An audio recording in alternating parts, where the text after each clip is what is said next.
They figured a $50,000 fence would lock me out of my own property. Instead, it turned into my very own toll gate. Let me paint the picture.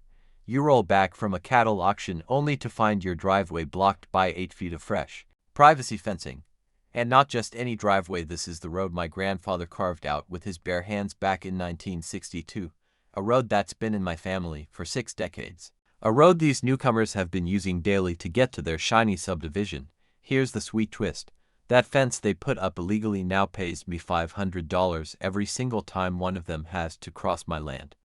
That's $2,000 a month and climbing. As for the HOA president who kicked this hornet's nest, she's now staring down federal charges and already lost her house to foreclosure. What would you do if your neighbors tried to grab your land with nothing but a fence and a clipboard full of attitude? Drop a comment. Where are you tuning in from? And tell me, have you ever locked horns with a power-drunk HOA? Because trust me, this ride's just beginning. The name's Ezra Thornfield. Call me one of a dying breed of third-generation cattle rancher in Millbrook County, Texas.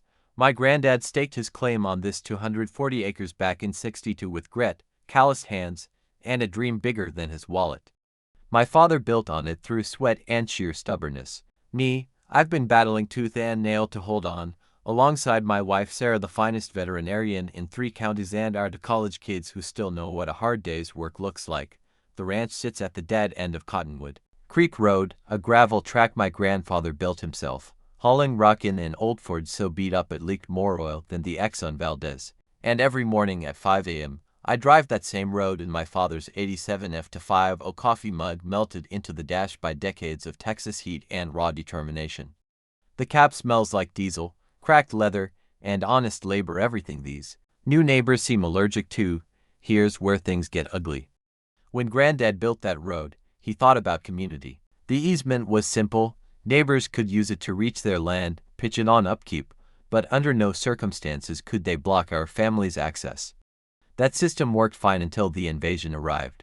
Enter Vivian Blackwood. Picture if a corporate lawyer and a suburban Karen had a child, then raised it on Botox and entitlement. She's 58, drives a pearl white BMW X7 that's never known mud, and struts around in designer athleisure like she's yoga-bound, when she's really plotting someone's downfall. She slinked her way into Willowbrook Estates, the copy-paste subdivision that sprouted at the end of our road like a cancer. And her agenda showed itself the day she cornered me at Murphy's Hardware.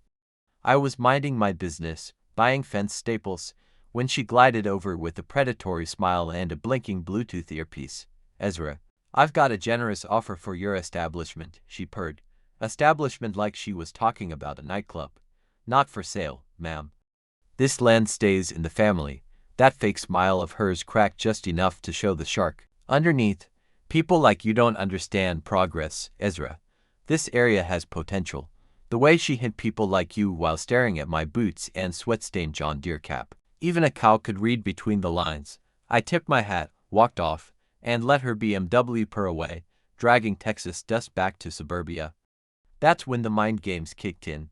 Violation notices started popping into my mailbox, like hate mail, odor, complaints over livestock, noise violations for farm equipment before 7 a.m., unsightly machinery visible from the road.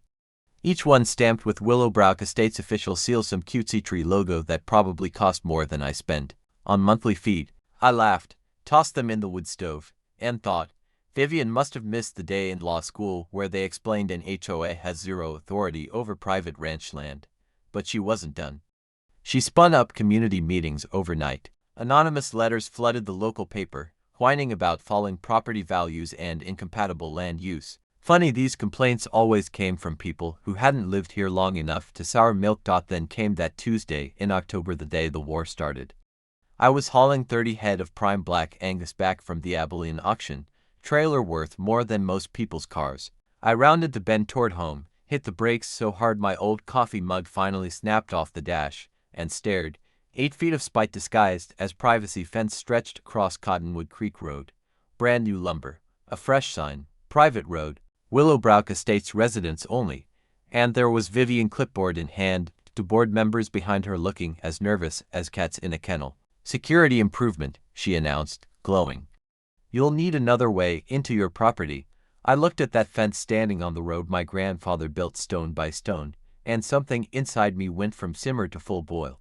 This is my family's road, Vivian. Built with my grandfather's sweat. Was your road, she snapped back, smile sharp as a blade. Democracy in action. Right then, I knew she'd just made the costliest mistake of her manicured life, watching my cattle grow restless. In the trailer, while she smirked behind her illegal fence, one thing became clear.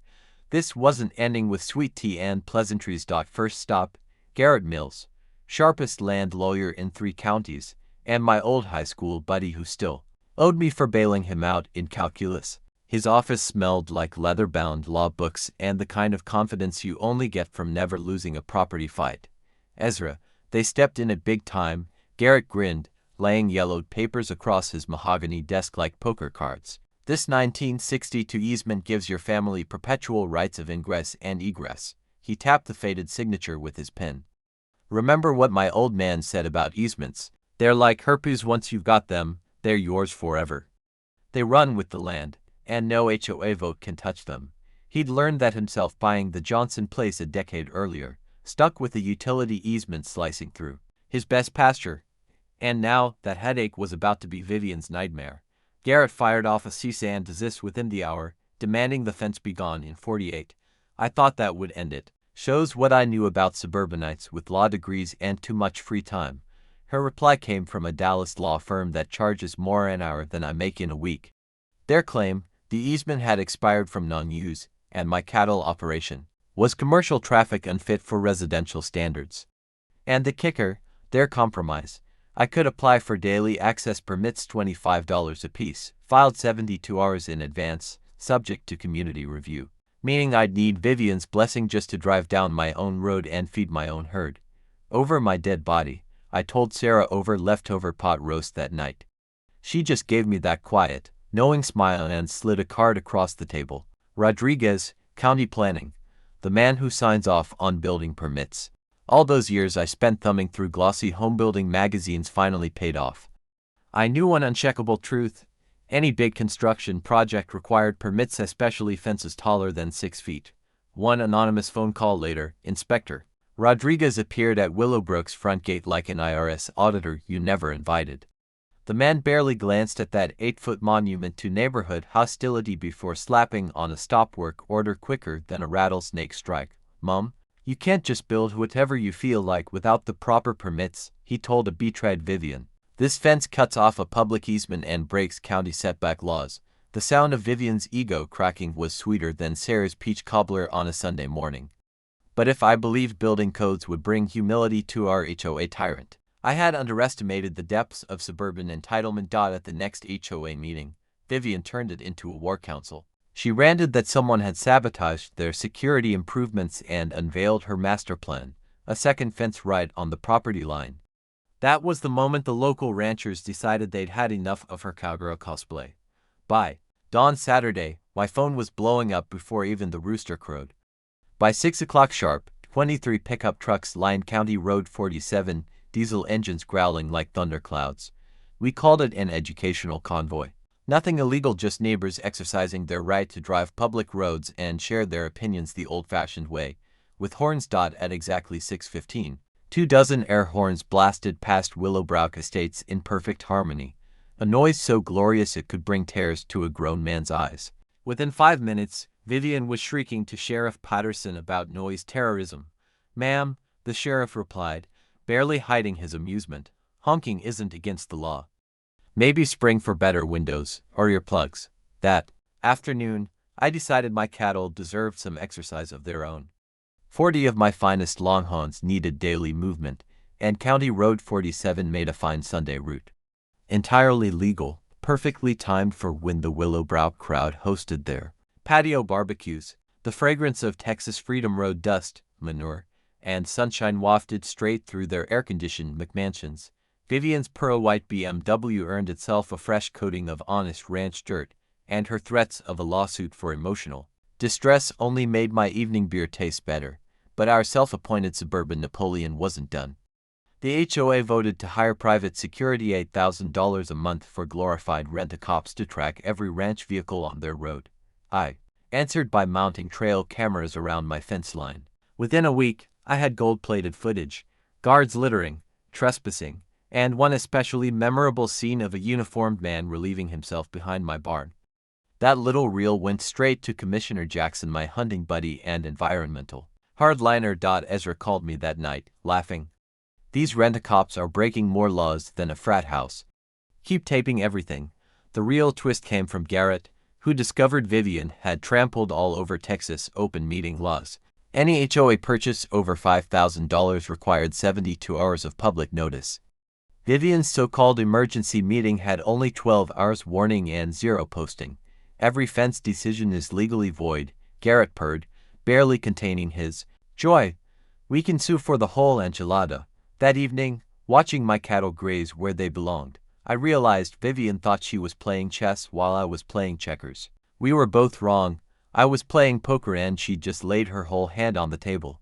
The next morning, I was sipping coffee on the porch when Sarah emerged carrying a stack of papers thick as a phone book, her expression one I'd learned never to underestimate in 23 years of marriage. "We're going to the courthouse," she declared. "Time to dig up some dirt." Turns out my veterinarian wife had a hidden ace. She grew up helping her father research property disputes for his surveying business. Where I knew cattle prices, she read deed records like detective novels. The Millbrook County Clerk's office smelled like dust and lost hopes, fluorescent lights buzzing over shelves of decaying books. Sarah dove in with surgical precision. "Found something," she whispered after 2 hours, tracing a finger over a faded federal document from 1967. "Your grandfather didn't just build that road with his own money, he used a federal agricultural improvement grant." I vaguely remembered Granddad mentioning government help, but I'd never listened. Turns out that grant carried strings, permanent ones. The road was required to stay open for agricultural vehicles forever. Sarah, remembering her pre-vet studies, explained federal grant conditions never expire. "Blocking access violates those terms," she said, excitement in her voice. "They could be forced to repay everything with 40 years of interest." I punched the numbers into my phone. $340,000 plus decades of compounding interest. Vivian's fence was shaping up to be the costliest mistake in county history, but while we uncovered legal ammo, Vivian played dirty. She hired a private investigator from Dallas, a sleazeball specializing in digging dirt. The best he turned up. A cattle runoff violation from 1995 that cost us $800. Ancient history. Resolved decades ago. Vivian waved that dusty citation around the next HOA meeting like it was the Watergate tapes, threatening to call the EPA unless I cooperated. "Go ahead," I told her loud enough at the grocery store for half the town to hear. Statute of limitations expired when Clinton was still president. Meanwhile, Sarah was building her own network. Through her veterinary contacts, she connected with an environmental lawyer who specialized in agricultural rights. This woman, raised on a ranch herself before sprawl forced her family out, offered help pro bono after hearing our story. Her research revealed Vivian's fence violated wetland protection laws. Cottonwood Creek Road sat on an ancient creek bed classified as an intermittent waterway. While I was absorbing wetland law, Vivian tried a new angle: property taxes. She convinced Assessor Williams, her golf buddy from Dallas, to reclassify my ranch as commercial property since the road benefited development. Overnight, my bill jumped from $4,200 to $18,500. Problem was, Williams never inspected the property, he just took Vivian's word. At appeal, that procedural blunder sank his case. Another legal strike on our list. But Sarah's late-night research uncovered the real jackpot. Googling Vivian's past, she found gold. Vivian wasn't just a retired lawyer, she was a disbarred lawyer. California had yanked her license in 2018 for embezzling $250,000 from an elderly client. She'd slipped into Texas under slightly altered credentials, but the conviction stood. "She's been practicing illegally this whole time," Sarah said, showing me court documents. "And Texas law requires HOA officers to disclose convictions." The following weekend, we hosted what Sarah dubbed a ranch defense barbecue. 60 neighbors gathered for brisket, beer, and truth-telling. Old-timers shared memories of helping my granddad build that road back in 1962. The moment that hit hardest came when 84-year-old Pete Morrison hobbled over with a cracked leather photo album. Inside were yellowed clippings of the road's dedication granddad, shaking hands with the commissioner while a dozen neighbors looked on. "Your granddad said this road would serve the community for generations," Pete murmured, his hands shaking as he turned the brittle pages. Funny how that same community's now trying to shut out the family that built it. The Millbrook Gazette archives down in the library basement revealed even more hidden gems. I found articles covering the federal grant, community support, and my family's own role in the project. One quote from my grandfather caught in my throat: "This road will bring neighbors together for generations." Meanwhile, Vivian was losing ground fast inside her own HOA. Several homeowners rebelled when she announced each household would be hit with a $5,000 special assessment to bankroll the legal battle. The treasurer resigned after uncovering shady dealings in the fence contract. Turns out the company belonged to Vivian's brother-in-law. Then Garrett uncovered the biggest twist of all. Vivian had never disclosed her past disbandment to the HOA board. Under Texas law, anyone with a criminal conviction serving as an HOA officer must disclose it. By hiding that, she exposed herself and the board to liability for every decision she'd made. "She's not just wrong," I told Sarah that night. "She's been breaking the law since the very beginning." Instead of charging into court head first, I chose patience.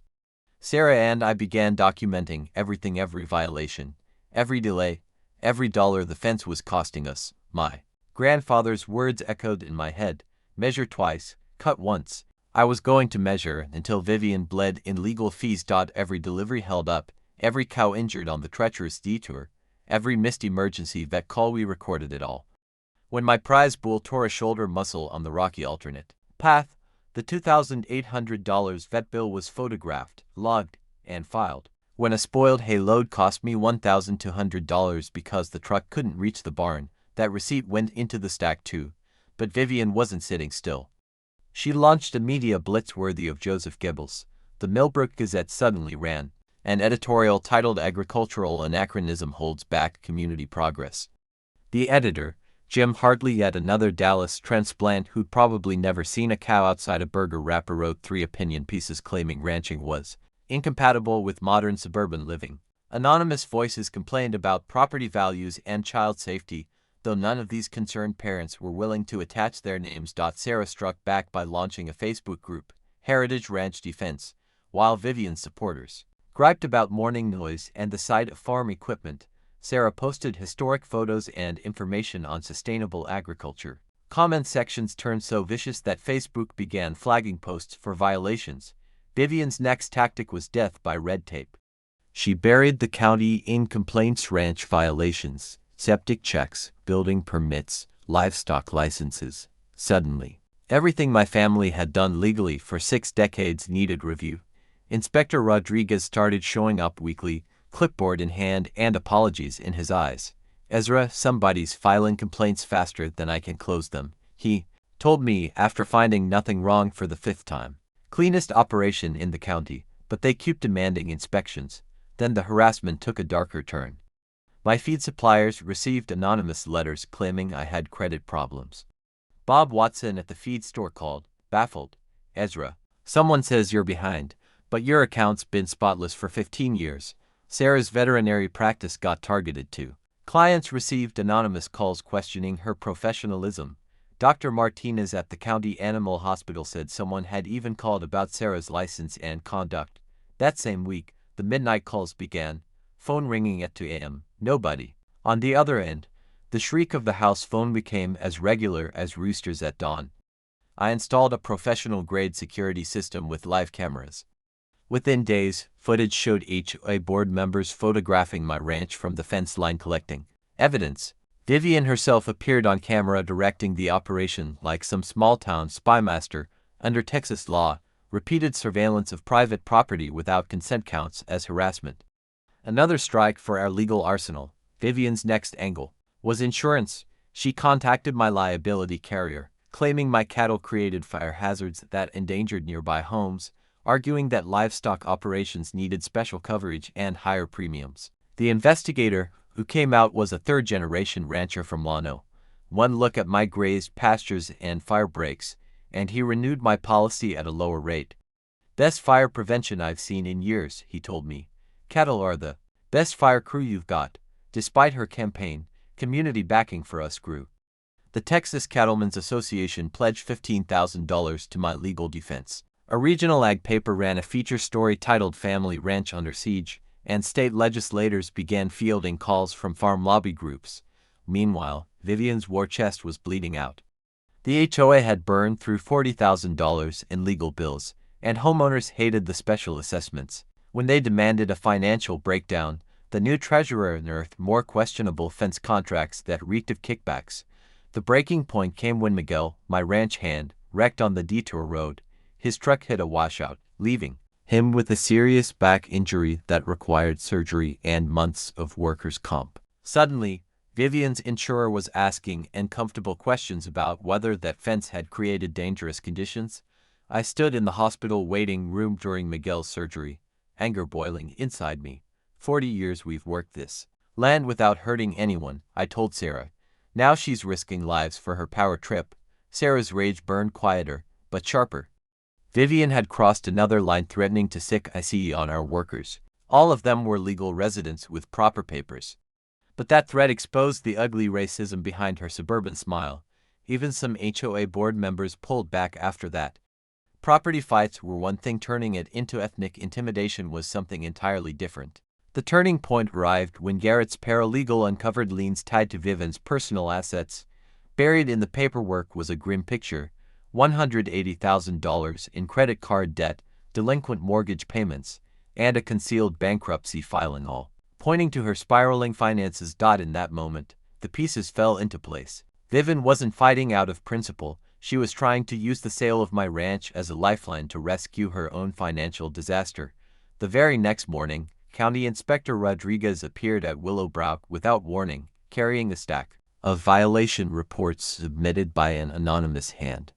The tally was brutal: $25,000 in fines for unpermitted electrical wiring, faulty fence work, and code violations. I hadn't called him. Turns out, when you push too hard, some people push back. By that afternoon, 3 HOA board members had walked out, demanding an independent audit. The enemy of my enemy had just switched sides. The real breakthrough came on a gray, rain-soaked Thursday, when Garrett's paralegal phoned with a level of excitement usually reserved for jackpot winners or miracle forecasts. "Mr. Thornfield, you need to come down here immediately," Lisa whispered. "We've found something big." Sarah and I drove through the drizzle to Garrett's office, where Lisa had transformed the conference table into a crime scene board of documents. The air carried a mix of stale courthouse files and fresh coffee as she gestured to a misfiled folder unearthed in property records. "Original Willowbrook Development Agreement," she announced, nearly vibrating with excitement. "Filed in 2019, misplaced ever since." Garrett pulled the crucial paper from the pile: a conditional use permit allowing residential construction on farmland.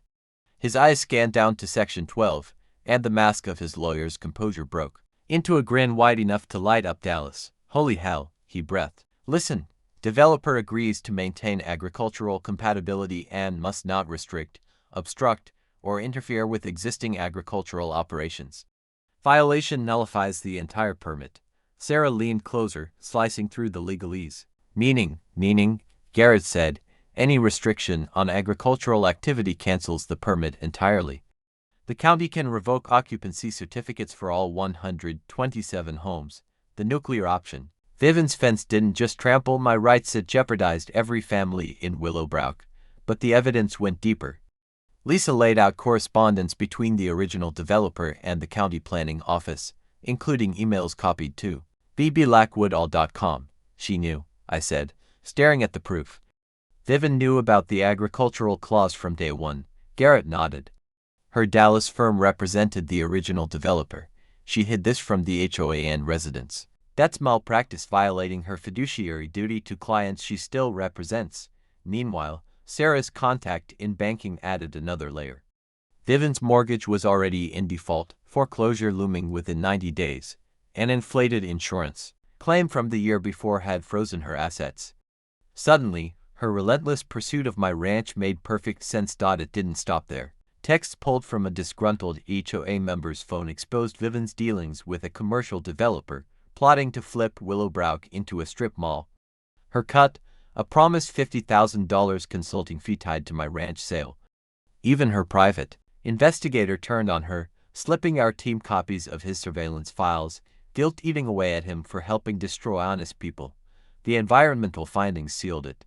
A wetland study revealed her fence diverted natural drainage, channeling spring floods onto my land. The engineer's report was scathing: flood hazard, violation of state water law, and potential EPA penalties $50,000 per day until fixed. I leaned back in Garrett's leather chair, the puzzle snapping together like clockwork. We didn't need to drag this into endless litigation. All we had to do was hold steady while Vivian's finances imploded. Every day that fence stood, the HOA's liability ballooned and her debt dug deeper. Insurance companies were already pulling coverage, and an anonymous whistleblower had sent financial records to every household in Willowbrook. The truth spread like wildfire. HOA money had fueled her vendetta, not community progress. Sarah's medical digging uncovered yet another strike against Vivian. Some neighborhood kids with livestock allergies had actually improved with limited exposure to ranch animals. Pediatric research backed it. Farm proximity helped build childhood immunity, dismantling the public health argument against the ranch. We hold all the cards, I said aloud. Legal, financial, environmental, community support, everything. Sarah rested a hand on my arm. The question is how we play them. We're not like her, Ezra. We win with dignity. She was right. This was bigger than just beating Vivian. It was about protecting something worth saving without losing ourselves in the fight. Time to move from defense to controlled offense with honor. That evening, our kitchen became a war room. Garrett spread contracts beside Sarah's veterinary journals, while Tom Rodriguez from the Cattlemen's Association flipped through county ordinances over my mother's china. Fresh coffee fueled the gravity of our planning session. Multiple pressure points at once, Garrett explained, sketching a plan on a yellow pad. Showcase the ranch's value, expose the HOA corruption, force Vivian's resignation while keeping the neighborhood intact. Sarah's banker friend had also walked her through foreclosure logistics. I'd learned from my own brush with bankruptcy back in the 2008 drought that first mortgage holders claim priority, but creative financing always leaves openings. If we bought Vivian's debt at a discount, we could control the foreclosure timeline, protecting property values while solving our problem. The documentation campaign began the next morning. I hired Jensen Surveying to chart easement lines with GPS precision, then brought in a drone pilot to capture aerial shots of the fence's illegal placement.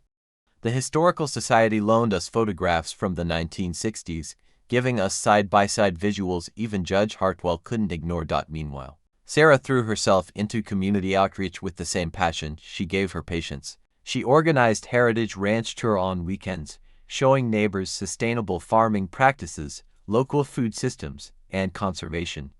The scent of fresh milk and samples of grass-fed beef won hearts faster than any legal brief. 15 families signed our petition after seeing Sarah explain how rotational grazing improved both water quality and soil health. Mrs. Patterson from Elm Street even asked if she could start purchasing our beef directly. Tired of bland, store-bought meat that tasted like disappointment, Garrett rolled out what he dubbed our legal multiplex strategy. We filed complaints, all at once, covering every angle. A federal complaint citing agricultural grant violations kicked off a Treasury probe. A state-level filing over wetland violations triggered environmental enforcement. A county complaint about building code breaches forced immediate corrections. And within the HOA itself, an internal fiduciary duty lawsuit put personal liability squarely on the table. I had professional-grade scales installed at the ranch gate, logging precise weights and times for every delayed delivery. A time-lapse camera system documented everyday ranch life, cattle moving calmly, feed trucks coming and going, Sarah's veterinary clients arriving for appointments, visual proof that our traffic was nothing more than legitimate agricultural work. Our network of allies kept growing like ripples spreading across water. The Texas Cattle Raisers Association formally endorsed us and matched our defense fund dollar for dollar. The Farm Bureau offered research help, while the state agricultural department provided mediation. Even the local Chamber of Commerce backed us, framing the ranch as a heritage tourism landmark. Our war chest swelled to $35,000 from community donations, plus matching funds from ranching associations and in-kind services from Sarah's veterinary clients. The crowdfunding campaign began attracting national attention, especially from property rights advocates who had fought their own suburban battles. We gathered professional photo evidence of fence damage, soil samples proving drainage issues from the blocked road, and traffic studies showing increased wear on detour routes. The insurance adjuster calculated total damages at $78,000 every delayed delivery, every injured animal, every stress-induced expense. Sarah dove into researching Vivian like she was diagnosing a medical case. The harassment followed a pattern: escalating behaviors, intimidation, and threats pointing to someone unraveling under financial strain.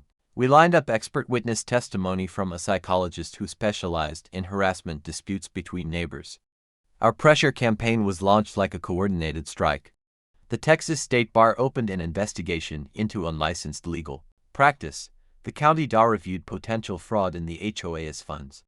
The IRS was handed documentation questioning their tax-exempt status. Every regulatory body got a complaint at the same time. Technology became part of our arsenal too. Motion-triggered cameras were installed at 12 points along the fence line. GPS trackers on ranch vehicles logged the true costs of detours and delays. A mobile app recorded exact times when access was blocked. Professional acoustic equipment measured real noise levels against Vivian's exaggerated claims. We also prepared multiple endgame scenarios. A full legal victory could create a template for other ranchers facing this kind of suburban squeeze. A settlement might establish protective agreements for agricultural operations. If relocation became unavoidable, we'd secure permanent access rights for the new property. Legacy planning even included easement language to block future interference. The final push felt like loading ammunition before battle.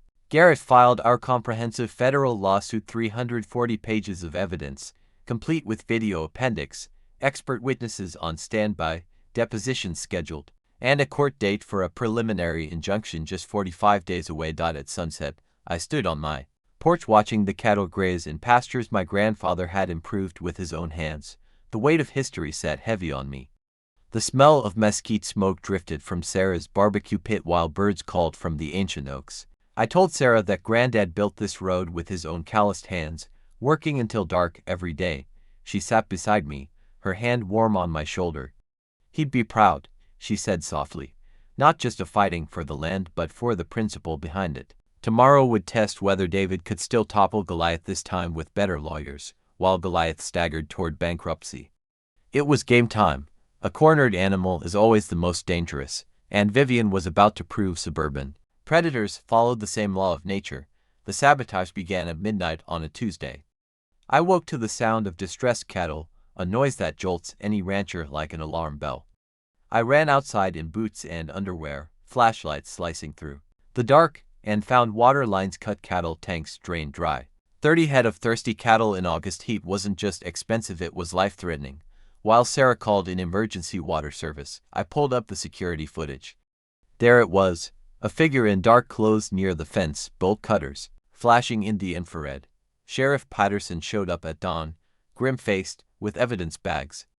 "Ezra, those cutters have clear prints," he told me. "They match Vivian Blackwood's driver's license renewal.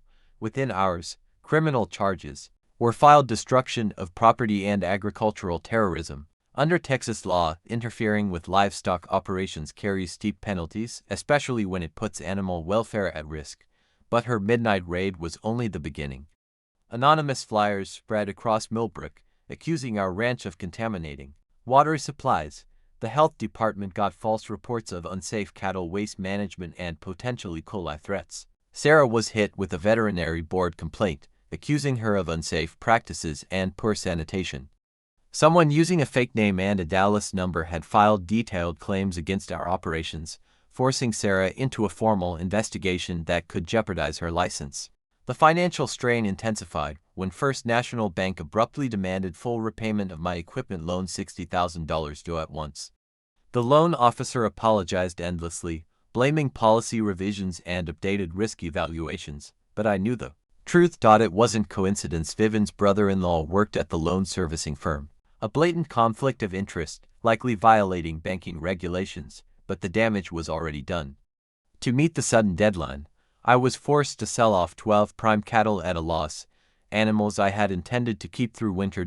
By Friday morning, the battle shifted to the environment. Dead fish appeared in Cottonwood Creek, downstream from our ranch. Soon after, the EPA received an anonymous report accusing us of cattle waste contamination. The inspector, a sharp-eyed young woman from Austin, took one look and burst out laughing.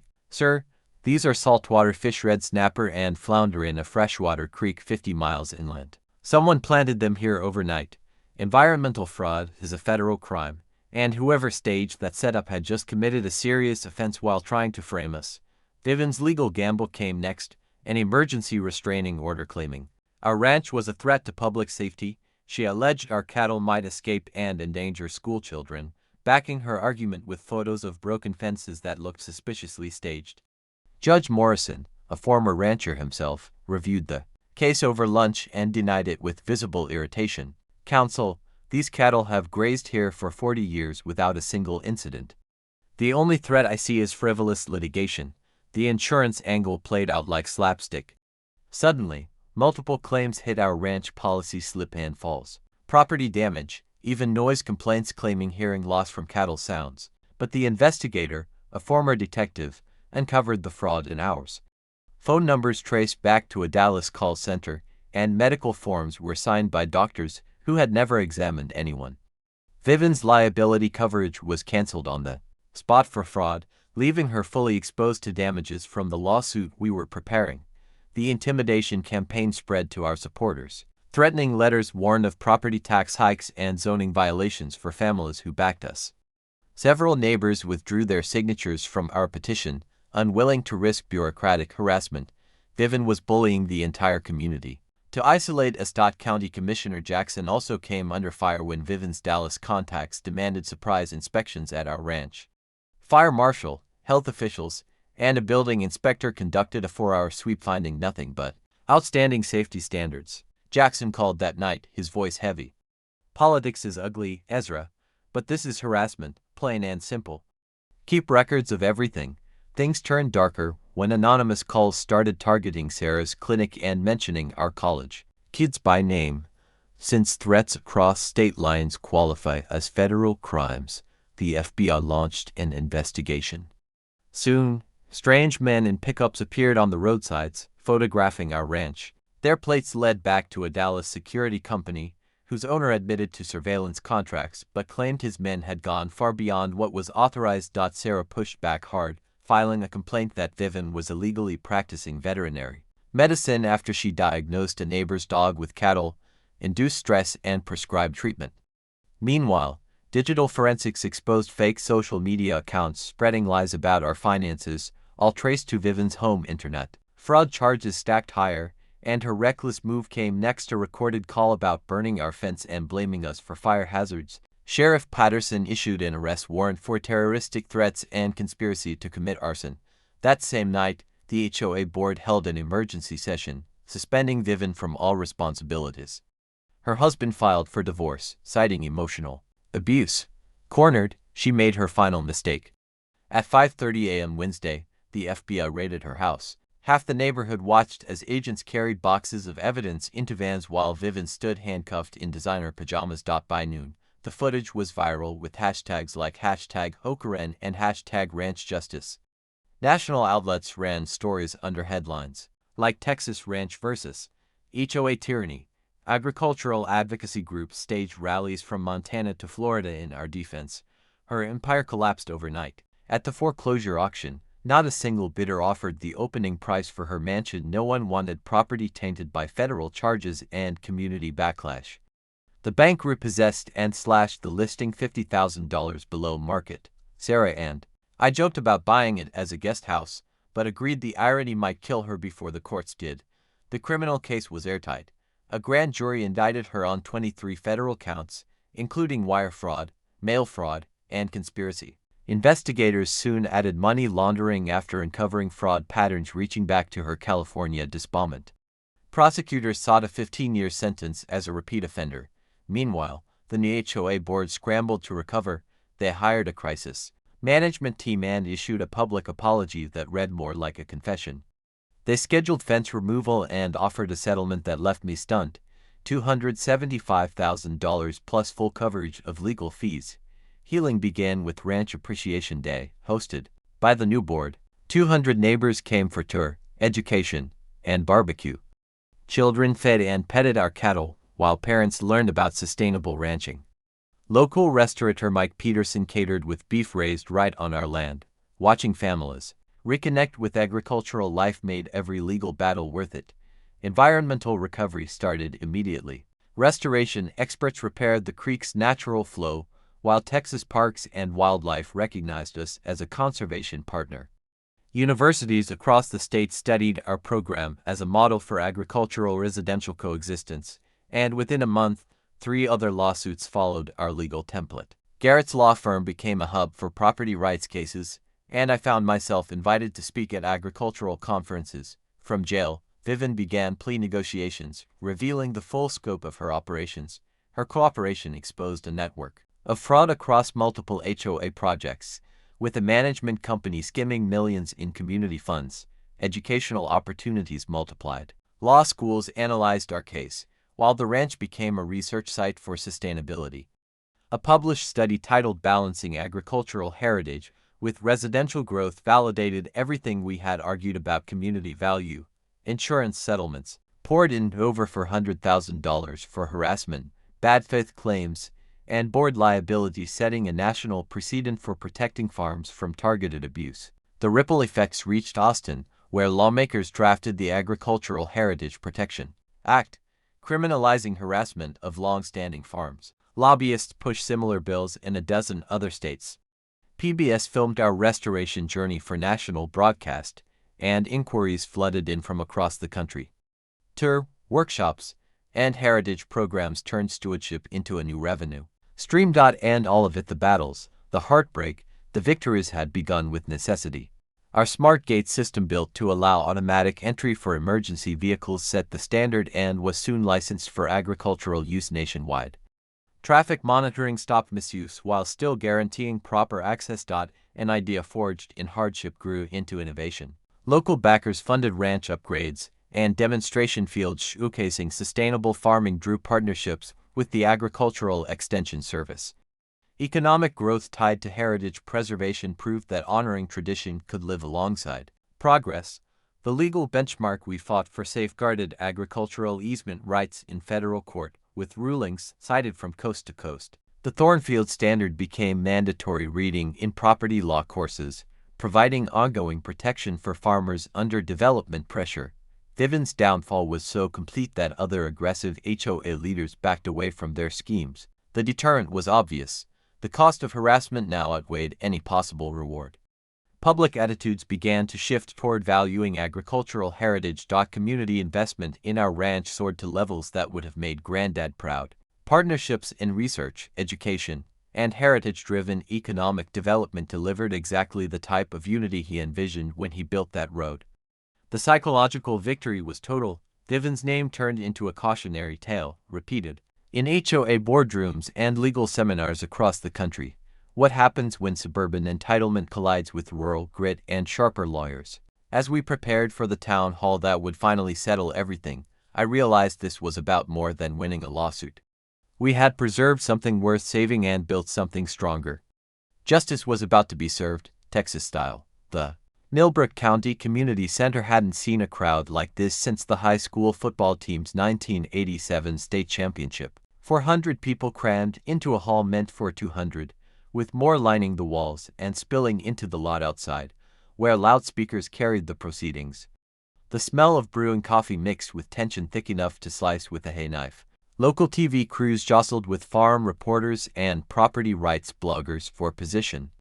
Camera flashes sparked like fireflies as people shuffled into folding chairs that creaked under history's weight. Sarah and I sat front row, surrounded by 3 generations of ranch families who had driven in from across East Texas to see justice delivered.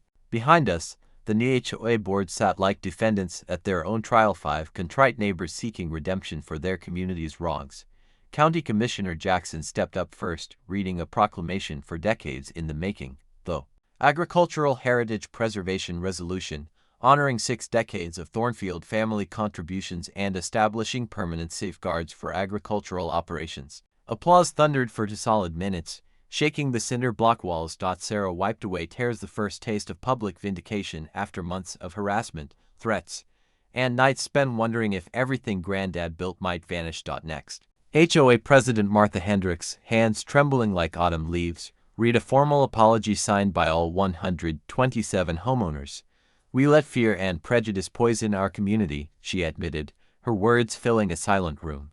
"We forgot that diversity includes agricultural heritage and that real progress means cooperation, not conquest." Then came the announcement that made the room gasp, a $275,000 settlement check presented opally, plus $100,000 for legal costs covered by HOA insurance, and another $50,000 in community grants for ranch education programs.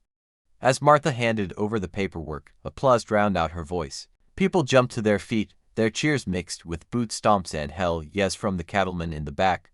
County Judge Williams handed me a ceremonial sledgehammer for the fence removal ceremony. "Strike a blow for property rights and common sense," he declared. The crowd counted down as I swung against the steel post they brought. The clang rang out like a church bell, the sound of justice served and healing begun. Sarah took the mic, detailing the toll of months of stress, business setbacks, and family strain with the clarity of a medical report. Ranch hand Miguel followed, sharing how he was injured on the dangerous detour route, his voice carrying the quiet dignity of honest labor and justly threatened. Neighbor testimonies revealed how deeply Vivian had fractured the community. Families once at peace had been pitted against each other by manufactured fear and suburban arrogance. Tissues passed through the crowd as emotion spilled. Sheriff Patterson reported 47 criminal complaints filed during the ordeal. FBI agent Morrison described the fraud investigation that uncovered $2.3 million embezzled from HOAs across Texas. Vivian's suburban empire had been nothing less than a criminal racket spanning 5 subdivisions. Then came the teachable moment. Extension Agent Rodriguez walked the crowd through easement law basics, using visuals to show how property rights and agriculture benefit everyone. His message struck home: working farms strengthen rural communities both economically and culturally. NPR recorded the proceedings live, while Farm Magazine snapped photos and property rights blogger Jennifer Walsh live-streamed to 15,000 viewers, summing it up perfectly. "This is what democracy looks like in rural America." The surprise guess broke even the toughest faces. My 89-year-old uncle drove in from Oklahoma, one of the original road crew in 1962, who had worked beside Granddad building the very foundation of this fight. "We built that road for the whole community," he said, his weathered voice carrying 6 decades of truth.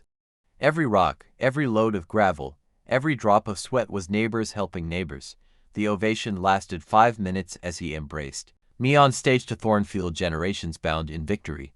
The new Good Neighbor Agreement was signed publicly, cameras rolling. The ranch would offer agricultural education and emergency grazing, while the HOA agreed to maintain roads and respect farm operations. Cooperation replaced conflict. Students from the local FFA chapter presented a conservation award, sharing how they'd learned from our ranch. Their commitment to protecting farming heritage promised a brighter future. The final vote on the Agricultural Heritage Protection Resolution was unanimous, establishing county law that safeguarded farms and served as a model nationwide. My closing words brought the crowd to its feet. Granddad always said this land would serve the community forever. Today proves he was right, just not in the way any of us expected. The 5-minute standing ovation said everything else. Justice served, Texas-style dignity intact, community stronger.